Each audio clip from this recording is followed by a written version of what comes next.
Septic arthritis వచ్చే ఏ వయసు వాళ్ళలో వచ్చే అవకాశం ఉంది, ఏ పీపుల్‌లో వచ్చే అవకాశం ఎక్కువగా ఉంది.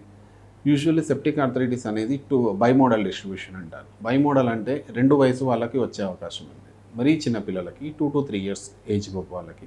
ఆ టైంలో కొంచెం ఇమ్యూనో కాంప్రమైజ్డ్ ఉండడం. ఈ 2-3 ఇయర్స్ మేల్‌కి కొంచెం ఇమ్యూనో కాంప్రమైజ్డ్ ఉంటారు.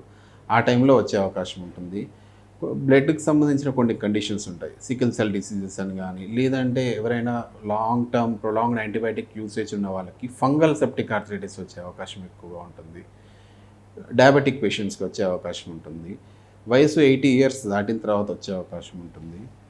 హెచ్ఐవీకి సంబంధించిన కండిషన్స్‌తో బాధపడుతున్న వాళ్ళు, ఇతర ఇమ్యూనో కాంప్రమైజ్డ్ కండిషన్స్‌తో బాధపడుతున్న వాళ్ళు, లైక్ సివియర్ అన్‌కంట్రోల్డ్ డయాబెటిస్ కానీ, లేకపోతే ఆటో ఇమ్యూన్ డిసీజెస్‌తో ఉన్న వాళ్ళకి కానీ సెప్టిక్ ఆర్థరైటిస్ అనేది మోస్ట్ కామన్‌గా వచ్చే అవకాశం ఉంటుంది.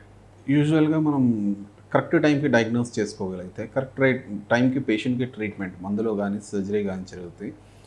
3-6 వీక్స్‌లో పేషెంట్ అనేది నార్మల్‌గా కోలుకుంటారు.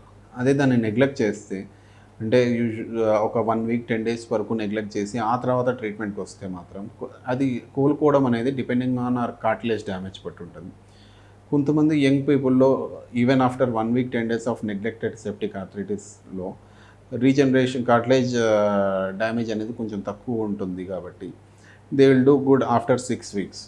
బట్ వన్స్ బాగా నెగ్లెక్ట్ చేసిన సెప్టిక్ ఆర్థరైటిస్ కార్టిలేజ్ డ్యామేజ్ అనేది కంప్లీట్‌గా జరిగిపోతే మాత్రం కోలుకోవడం అనేది చాలా కష్టమైన పని. ఎందుకంటే కార్టిలేజ్ కంప్లీట్‌గా డ్యామేజ్ అయిపోతుంది. జాయింట్ కంప్లీట్‌గా డ్యామేజ్ అయిపోతుంది.